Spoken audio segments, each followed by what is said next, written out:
Vamos a hablar con Jorge Geffner, que es profesor de inmunología y aparte es miembro del CONICET, específicamente de la unidad de COVID del CONICET. ¿Cómo le va, Jorge? Buen día. ¿Me escucha, Jorge? Sí, te escucho bien, te escucho bien. Ah, bueno. Tengo una pregunta muy amplia para hacerle y usted me dirá para qué lado rumbear. Dale. En principio, ante estas modificaciones que hay en gran parte del país, porque pasaron a la fase 4, entonces puede haber más gente movilizándose, un 75%, y mismo en Capital Federal y el conurbano, que seguimos en la fase 3, pero así todo, algunos comercios minoristas van a abrir, algunas fábricas en el conurbano también. A muchos le da la sensación de, uy, qué miedo que tengo por esta situación. ¿Cuál es su posición al respecto?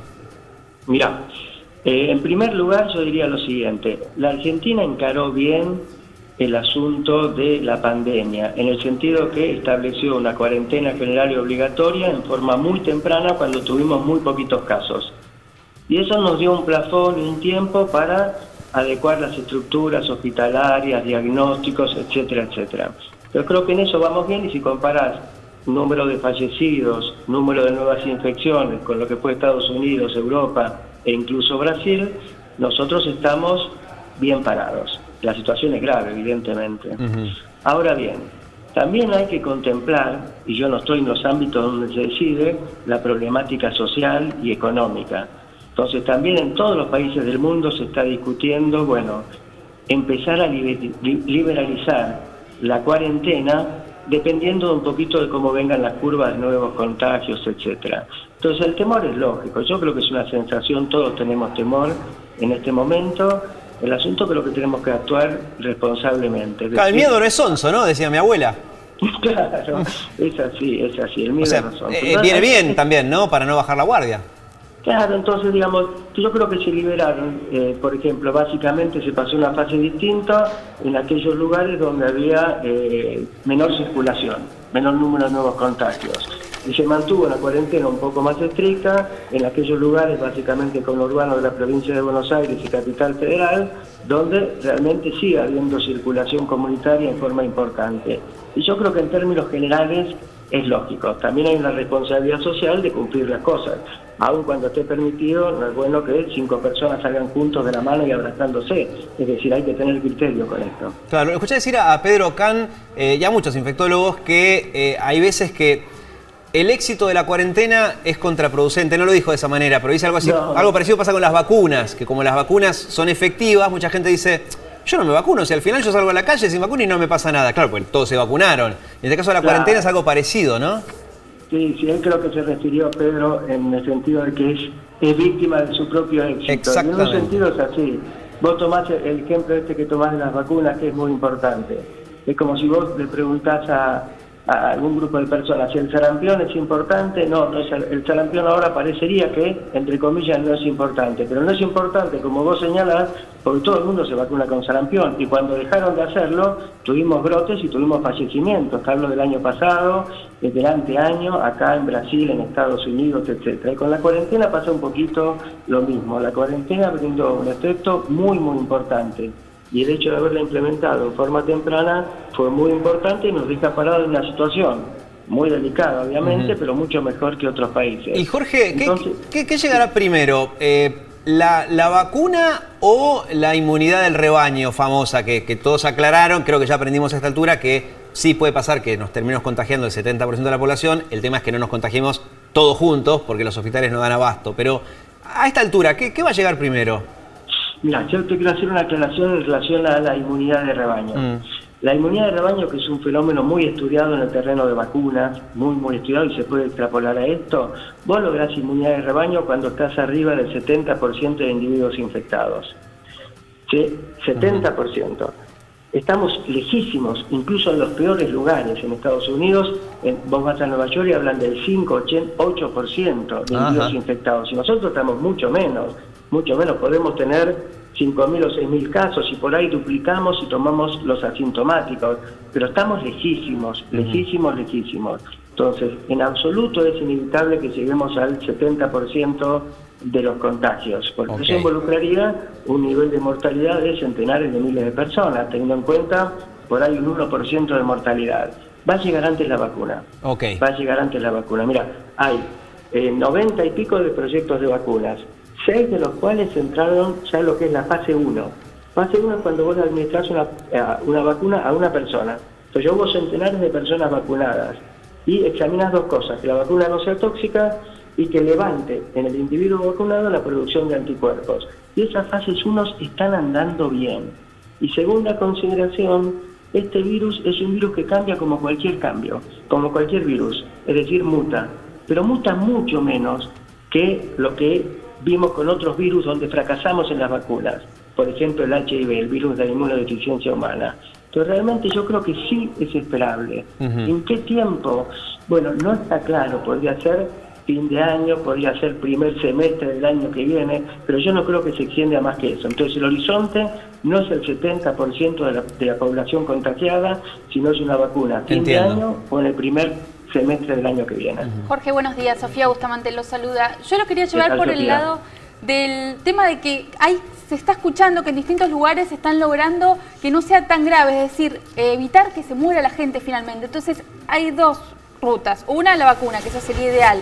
Pero después, esto de que encuentren una medicación que aunque sea calme un poco la dolencia e impida la muerte, ¿eso nos daría a nosotros, al resto de los que estamos en cuarentena, algún tipo de esperanza de que todo va a volver a la normalidad o es la vacuna la única solución? No. Está muy bien, Sofía, lo que estás preguntando. Mira, el punto es que hasta ahora, incluso con lo mejor que estaría disponible, es el remdesivir, que es un inhibidor de una enzima del virus, todos los tratamientos son paliativos o median un efecto protector, pero muy distinto al que, por ejemplo, es cuando vos tenés una infección por una bacteria, tomás un antibiótico y te curás. No tenemos esa herramienta. No tenemos frente a esto esa herramienta. Tenemos herramientas que ayudan, pero no tenemos algo tan categórico. Ahora te digo, ¿qué es lo que se va a empezar a probar? Y se está probando en Estados Unidos, en Europa. Nosotros lo vamos a empezar a probar en el Hospital de Clínicas junto con Facultad de Medicina en las próximas semanas. Lo mismo se va a hacer en Provincia de Buenos Aires. Es el tratamiento con plasma de convalecientes. Aquellos individuos que cursaron la enfermedad se curaron, que ya tenemos miles en la Argentina, y en el plasma de estos individuos hay anticuerpos que neutralizan la infección viral. Lo que hacemos es como una transfusión de sangre.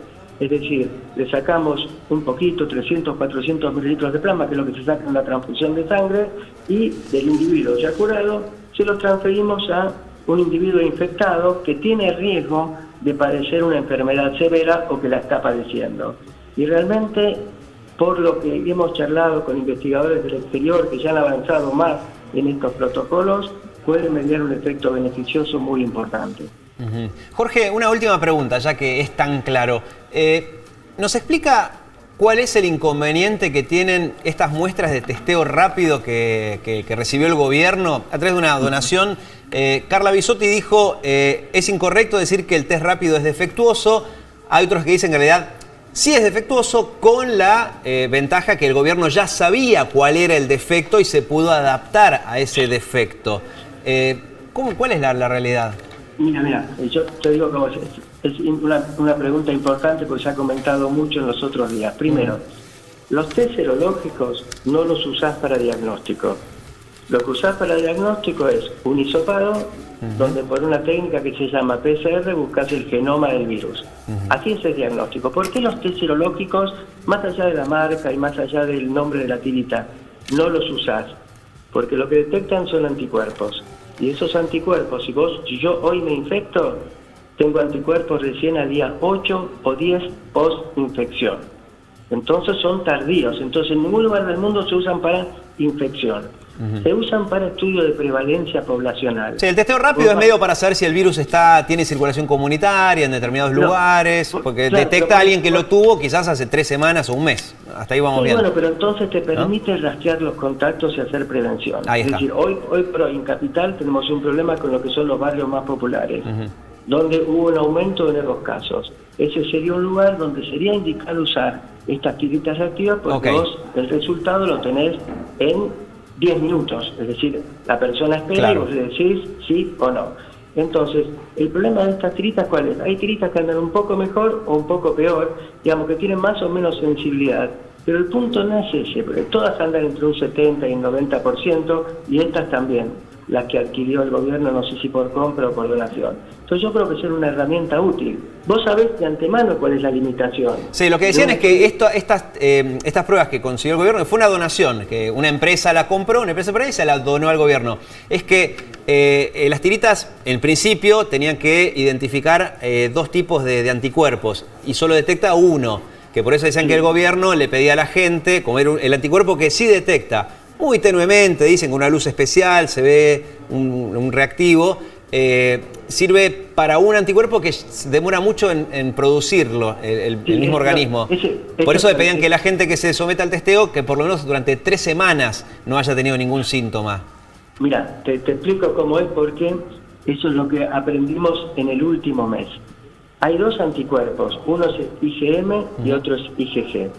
En muchas infecciones virales se ve que la IgM antecede en el tiempo a la IgG. Sin embargo, en esta infección, trabajos de las últimas 3 semanas, porque es todo muy vertiginoso, han demostrado que en un amplio % de pacientes prácticamente coinciden, IgM e IgG. Entonces, mi recomendación, ¿cuál sería? Sí usemos estas tiritas, claro. Sí usemos estas tiritas, porque son útiles para un estudio epidemiológico, sabiendo que no van a pescar el 100% como ninguna tirita. Entonces yo las usaría y seguiría, digamos, yo creo que habría que hacer un testeo masivo en 3 áreas. Esa sería una recomendación, que la están manejando, no es nada original lo que estoy planteando. 1 son los geriátricos, 2 son los barrios populares y 3, muy importante, el personal de salud. Claro. Por ellos mismos y por ser transmisores. Sí, tengo entendido que esa es la intención del gobierno nacional y por suerte están trabajando junto al gobierno de la ciudad en este caso. Así es. Y eso es algo más que bienvenido, seguro. Gracias, Jorge, por su tiempo. No, muy gracias amable por la entrevista. Bueno, vamos a cambiar de tema. Gonza, hasta ahora hablaste de Fórmula 1, hablaste de test de COVID en el fútbol español. Un poquito de pelota rodando ahí. Vemos goles, Diego. No, ¿de archivo? No, de ayer. No. De ayer, este fin de semana. ¿Fútbol profesional? Profesional, Corea del Sur, Diego. Pero la Liga de Corea del Sur. Medio difícil de pronunciar algunos de los apellidos. No importa, vos tirá Wan Ching Chung. Veamos los goles que se dieron este fin de semana.